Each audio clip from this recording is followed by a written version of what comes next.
pouquinho a tela do verso dele para ela, para ficar visual também para o...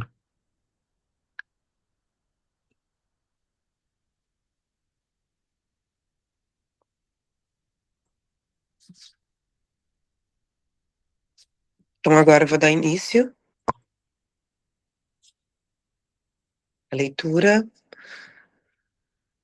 Om Namo Bhagavate Vasudevaya. Om Namo Bhagavate Vasudevaya. Om Namo Bhagavate Vasudevaya.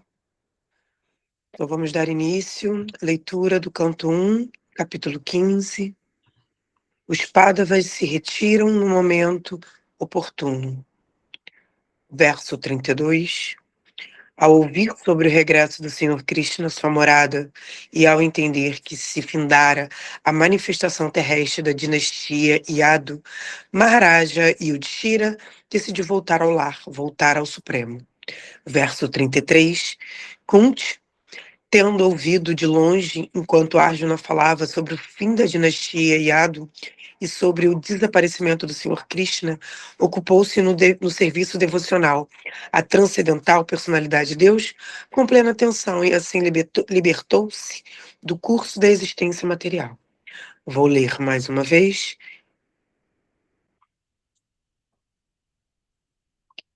Capítulo 1, o canto 1, capítulo 15. Os Pādavas se retiram no momento oportuno. Verso 32.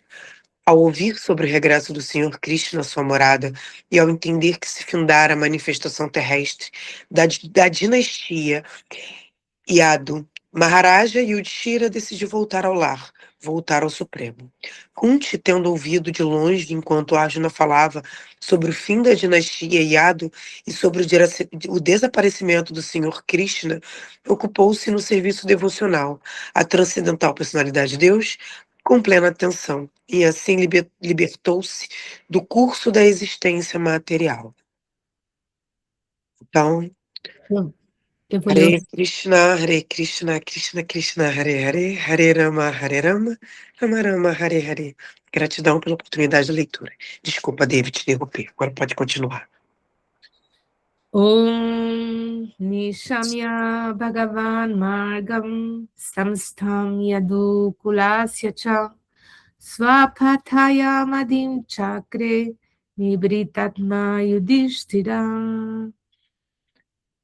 Om Prithapi Anushrutiya Dhananjayo Ditam Nasam Yadunam Bhagavad Gatim Chatam Ekanta Bhaktya Bhagavati Yadokshaje Niveshitat Mupararama Samshrite.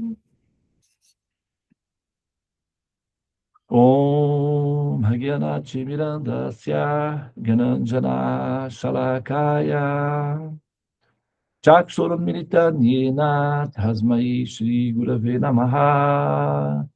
Om Hare Krishna, Krishna Krishna, Hare Hare, Hare Rama, Rama Rama, Hare Hare. Om.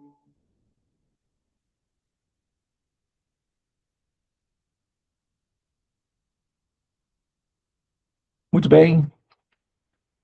Nós vamos dar sequência aqui. Muito bom dia a todas as pessoas aqui presentes na sala. Nós vamos dar, então, sequência, né, na nossa análise que nós estamos fazendo do estudo do Srimad Bhagavatam. Nós estamos fazendo aqui, o título do capítulo deixa eu abaixar um pouquinho a tela aqui para eu poder ler o título do capítulo. Canto 1, capítulo 15. Os Pândavas se retiram no momento oportuno. Capítulo 15. Hoje os versos 32 e verso 33, né? Então, olha só. Então, Yudhishthira, ele toma a decisão de voltar ao lar, voltar ao Supremo. O que significa isso? É uma decisão deixar o corpo. Deixar o corpo não precisa ser obrigatoriamente uma pressão obrigatória biológica. Essa decisão não precisa ser sempre da criação. Essa decisão também pode ser tomada pelo jogador, interagindo na criação. Normalmente, quando chama-se Sulekshaman, o método, é autorizado. A alma, a pessoa tem direito de tomar essa decisão. Tá? Em qual condição? Quando a decisão é a de voltar ao lar, voltar ao Supremo, e não apenas de deixar o campo de ação.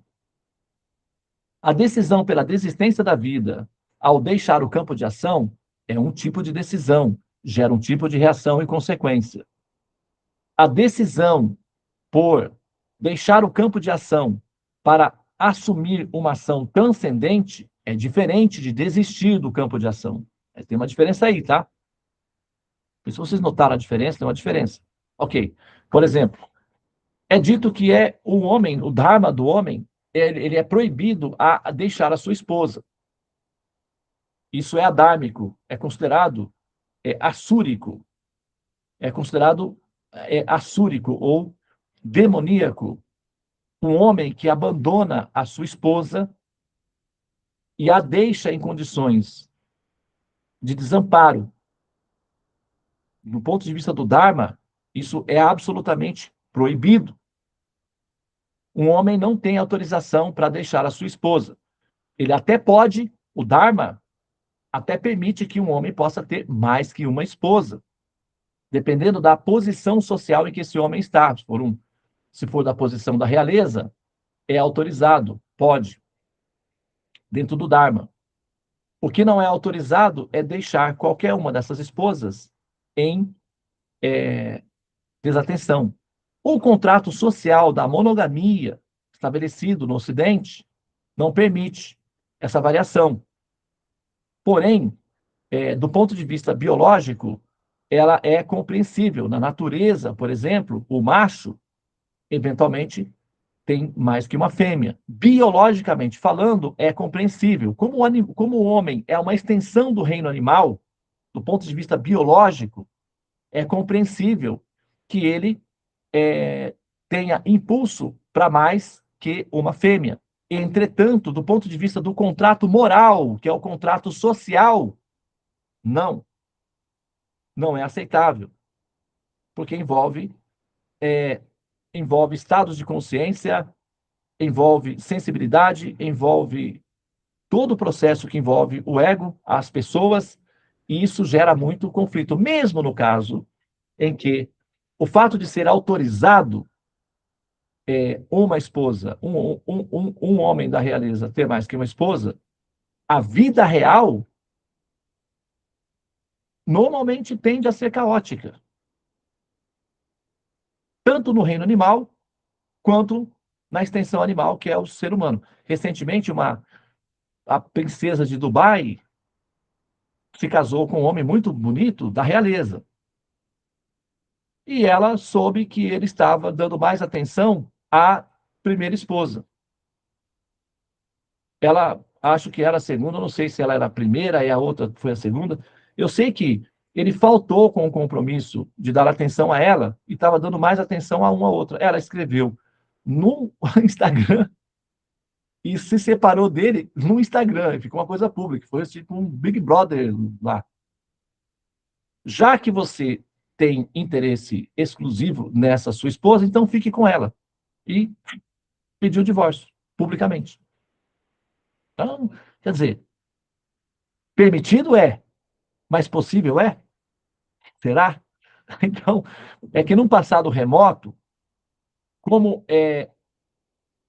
a situação era diferente, então as mulheres da realeza se adaptavam a isso com mais, digamos assim, né, com mais facilidade, com menos exigência, ok? As mulheres da realeza naquele período remoto.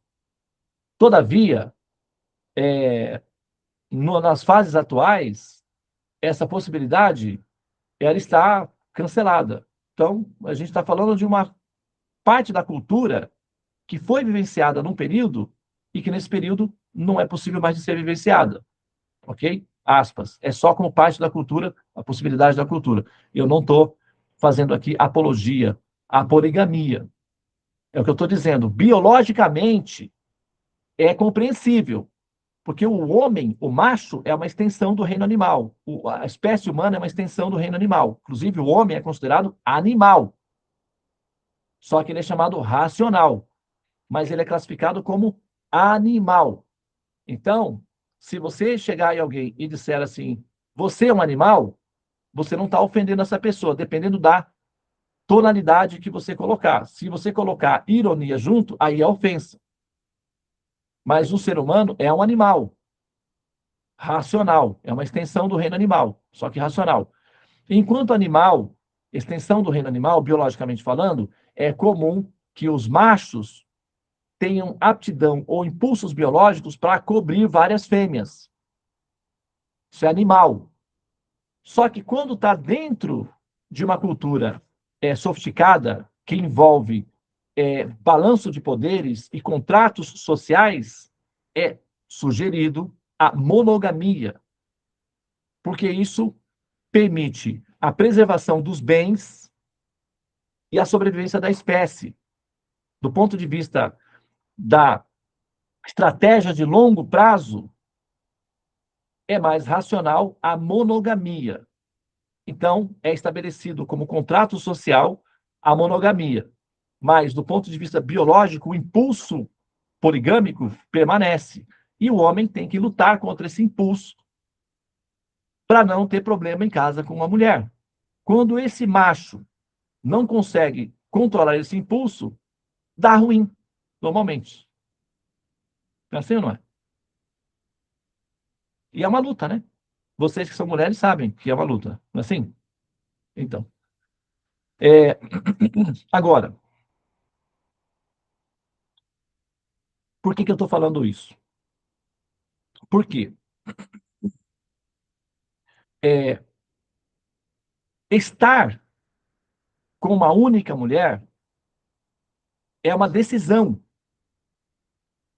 baseada no contrato social e não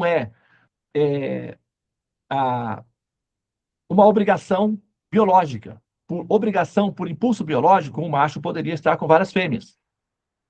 Mas por contrato social e por razão moral, ele decide não fazê-lo e controlar os impulsos animais. Isso chama-se ser transcendente. Da mesma forma, enquanto impulso biológico, enquanto contrato biológico, é a natureza que determina quando é que nós vamos morrer.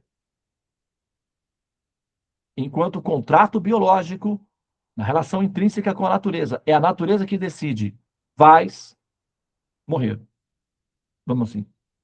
Entretanto, do ponto de vista do contrato moral, da evolução moral, o jogador decide, não viverei mais na criação. E essa decisão tem a ver com a decisão que ele toma do ponto de vista da ascensão. Por exemplo, como eu disse, o Dharma proíbe um homem veementemente de abandonar uma mulher. Em quais condições o Dharma permite? Se a mulher o trair, se a mulher for infiel, ok? Aí ele pode romper sem prejuízo, sem karma, ele pode romper com essa mulher, ele pode liberar essa mulher, que esse homem não terá dívidas kármicas para com essa mulher. Se ela o trair, ele está liberado, ele pode liberá-la. Ou não. Ele pode também optar por mantê-la por compaixão. E aí, é a compaixão dele que vai ser considerada do ponto de vista da evolução moral dele. Se ele tiver compaixão e conhecimento suficiente, ele pode mantê-la. Normalmente, nunca é a mesma coisa. O homem traído, ele mantém uma mulher e ele nunca mais tem paz no coração, porque ele nunca mais voltará a ter a confiança natural. Ele vai cuidar dessa mulher por compaixão. O amor dele é sempre sofrido, normalmente. A não ser que essa mulher tenha uma reviravolta moral a tal ponto que faça tirar do coração desse homem essa dúvida, esse mal-estar. Mas se ela for vacilante e indecisa, então esse homem viverá com um fantasma continuamente. Se ele está com ela por questões afetivas, então ele vai sofrer a vida toda. Mas se ele decide mantê-la por compaixão espiritual, então ele transcende com essa ação altruísta.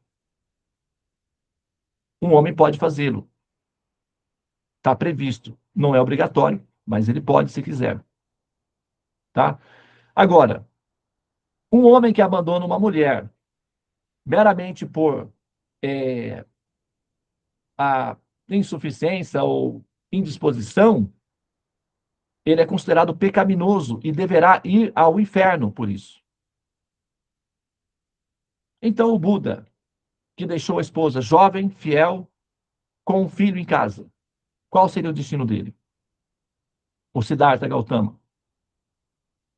Ele abandonou uma esposa jovem, fiel, casta, espiritual, com um filho dependente, pequeno, e simplesmente a abandonou. Não apenas a mulher, mas também o filho. E foi embora. De acordo com o Dharma, qual seria o destino para o Siddhartha? O inferno. Mas por que não é considerado pecaminoso ou infernal a atitude dele? Porque ele deixou a esposa em troca do Supremo, da busca suprema. Como o Supremo, ele é o Senhor de todas, ele tem o privilégio da prioridade de todas as almas. Quando uma alma troca um habitante local pela pessoa suprema, essa decisão não é considerada pecaminosa, mas nobre. As freiras fazem isso. As várias freiras que hoje são consideradas santas, na história do cristianismo, por exemplo, eram casadas.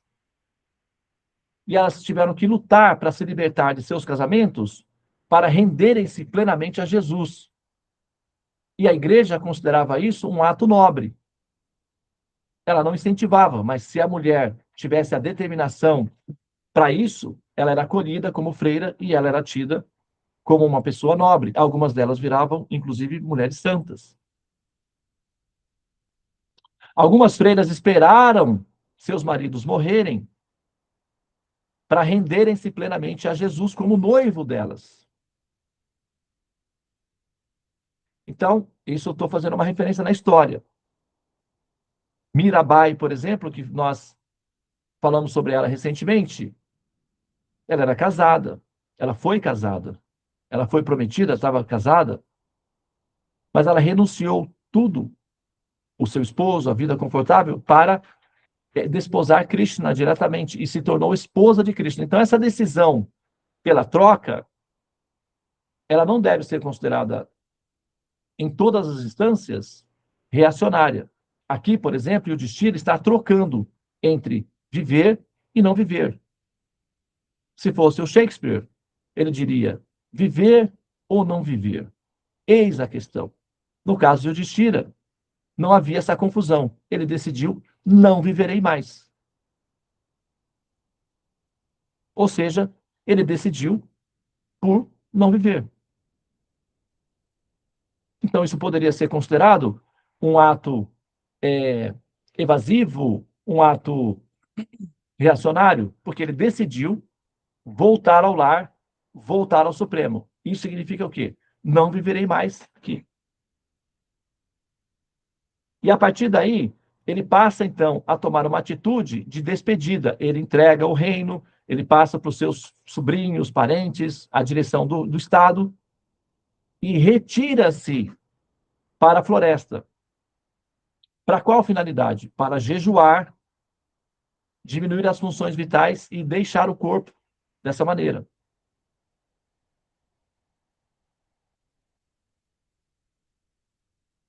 Sabe quem faz uma coisa parecida? Tem vários animais que fazem isso, mas um que eu posso citar aqui é o pinguim imperador da Antártida,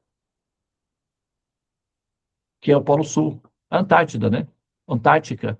O Polo Sul é Antártica ou Antártida? Veja aí. Antártida. Antártida. Então, os pinguins imperadores são da Antártida, ali na direção ali da Argentina.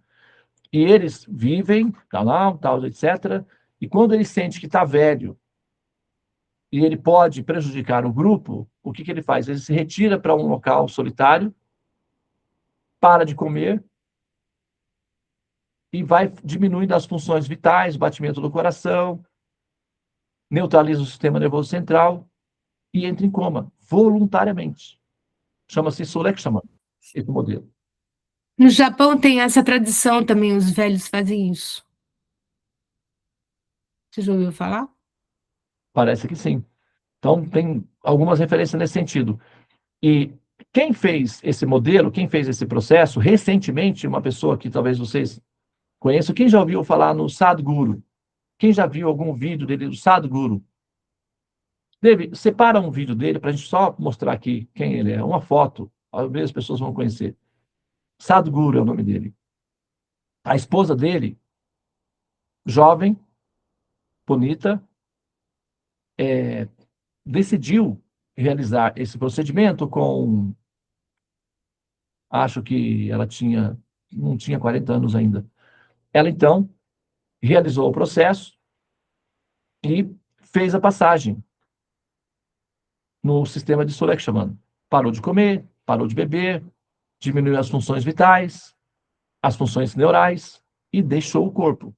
Inclusive, Dave, pega aí, separa aí a esposa dele também. Compartilhou na tela? Compartilha ele, compartilha a esposa e, de repente, um textozinho falando sobre a partida da esposa, porque já vai aparecer aqui como foi que ela abandonou o corpo, foi uma decisão pessoal dela. Ela quis fazê-lo. E essa decisão é, tecnicamente, o equivalente para nós aqui, da nossa linguagem, seria o equivalente do suicídio. Não é? Porém, no caso, ok? Quando a pessoa decide pelo Solekshaman, não é considerado suicídio, porque é considerado uma transposição, uma decisão pessoal de ascender aos céus. E como Deus tem mais direito ao ser do que os seres humanos, a decisão de uma pessoa de se transferir para o reino de Deus não é considerada infração, mas decisão. Ok? Essa é a consideração que está dentro desse contexto aí, tá bem? Esse é o Sadhguru. Vocês já devem ter visto vídeos, ele é uma pessoa muito simpática, popular e um sábio querido, né, indiano. Ok? Sadhguru. Característico, né? Olha, o arquétipo perfeito do sábio, com a barba, com o turbante, e ali está a esposa dele, né?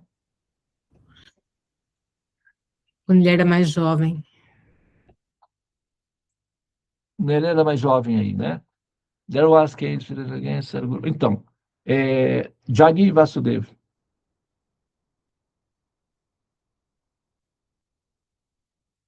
Então, tem uma acusação de que ele teria, enfim, matado a esposa. Algumas pessoas fazem essa acusação, absurdo. Ela própria deixou bem documentado que era uma decisão dela, que ela ia fazer. Ele, inclusive, tentou dissuadi-la de não fazê-lo, mas ela tinha decidido fazê-lo, ele respeitou a decisão dela. Tá? E é muito comum isso na Índia. Tanto é que não deu em nada essa acusação contra ele, ele continuou fazendo o trabalho dele, só ficou mesmo no campo da fofoca, né? Da intriga. Agora, tenta colocar, Dave, alguma coisa que faça referência, não é, ao Solekshaman dela, por favor. Enquanto você faz aí, eu vou finalizando aqui, tá? Então, essa posição aqui que o Yudhishthira está se apresentando, tá? Olha aqui, decidiu voltar ao lar, decidiu voltar ao Supremo. Ele decidiu deixar o corpo. Então, ele vai fazer o processo para deixar o corpo. E essa decisão não é uma infração. Então, como eu disse novamente, nem sempre essa decisão precisa ficar na responsabilidade da natureza. Quando uma pessoa tem conhecimentos suficientes, ela pode decidir por isso. O nosso mestre Swami Prabhupada, por exemplo, tomou essa decisão. Chegou num determinado momento da vida dele que ele decidiu, já fiz o que eu poderia fazer por vocês, assumam a responsabilidade daqui para frente, eu decido que vou sair. E ele começou a fazer o processo do Sulekshaman, que é da saída voluntária. Ele ficou um tempo, os devotos discípulos dele foram lá, oraram para ele, choraram para ele, pedindo que ele, por favor, não o fizesse, aguardasse um pouco mais. Ele voltou a comer novamente, ficou alguns meses ainda, e depois ele chamou os discípulos e disse, pronto, basta. E decidiu sair, e saiu da vida voluntariamente, pela decisão pessoal dele. O nosso mestre espiritual, Swami Prabhupada, faz isso pessoalmente. Inclusive, essa parte da vida dele chama-se A Lição Final. Tem vídeos, um documentário completo, explicando todos os detalhes de como foi essa decisão final. Tá? A esposa de Sadhguru, Vijaya Kumari, conhecida carinhosamente como Viji, faleceu em 1996. Relatos associados à Fundação Isha e seguidores mencionam que ela atingiu o que é chamado de Mahasamadhi. O que é Mahasamadhi? No contexto yogi, é descrito como a saída voluntária da alma, consciência do corpo físico, por um yogi realizado no momento de sua morte. Ela realizou isso, o nosso mestre Swami Prabhupada também realizou esse processo, que é o Mahasamadhi. O contexto: Viji faleceu pouco tempo após a conclusão do projeto Janalinga, na Fundação Isha. Né? Aí tem minha opinião da esposa Sadhguru. Né? Sadhguru disse a todos ao seu redor que deixaria o corpo após a conclusão do projeto Janalinga. O Sadhguru também tinha falado isso daí, só que ele mudou, né, de posição. Assassinato, suicídio ou Mahasamadhi? A morte misteriosa. Então aí vai e tal, aquela coisa toda. Mas não, o Sulekshaman foi praticado por decisão pessoal dela. Ela deixou documentado, cartas escritas, despedida. Tem a filha, ela deixou uma filha linda, que é uma amiga, que é a substituta dela, que é a companheirinha, amiga do Sadhguru, que é o que dá o alento ao coração dele, que o ajuda a manter-se na missão e tal, etc. E ela própria, né, assim, faz a própria defesa do pai, né, em relação a isso daí. A filhinha dele ali, ó, né, ela é super fofinha, ela é inteligentíssima, essa menina, um carinho, um dengo, e a amiguinha dele, que cuida dele, a substituta da mãe. Então a mãe deixou ela para cuidar dele, e enfim, ele está levando adiante essa missão linda. Ele é um sábio muito lindo, ele tem vertentes impersonalistas, né, assim, que é um pouco diferente da nossa conclusão final, do nosso Siddhanta. Entretanto, ele, né, assim, enfim, tem a filhinha dele que o ajuda na missão, tá bom? Ok? Muito bem. Então, é isso. Agora, o Mahasamadhi de Yudhishthira está sendo apresentado aqui. Então, Kunti, a mãe, né, tendo ouvido de longe, enquanto Arjuna falava sobre o fim da dinastia Yadu e sobre o desaparecimento do Senhor Krishna, ocupou-se no serviço devocional transcendental a personalidade de Deus com plena atenção e assim libertou-se do curso da existência material. Ela também praticou o Mahasamadhi. Tanto o Yudhishthira quanto a mãe, Kunti, decidiram praticar o Mahasamadhi, e depois o próprio Arjuna também decidiu isso daí. Todos eles se retiraram para a forma do Mahasamadhi e todos eles deixaram a existência por decisão pessoal e não por força da pressão biológica da natureza. Essa é uma alternativa que nós temos também. Nem sempre é uma obrigação morrer. Pode também ser uma decisão consciente e superior. Dependendo, né? No contexto.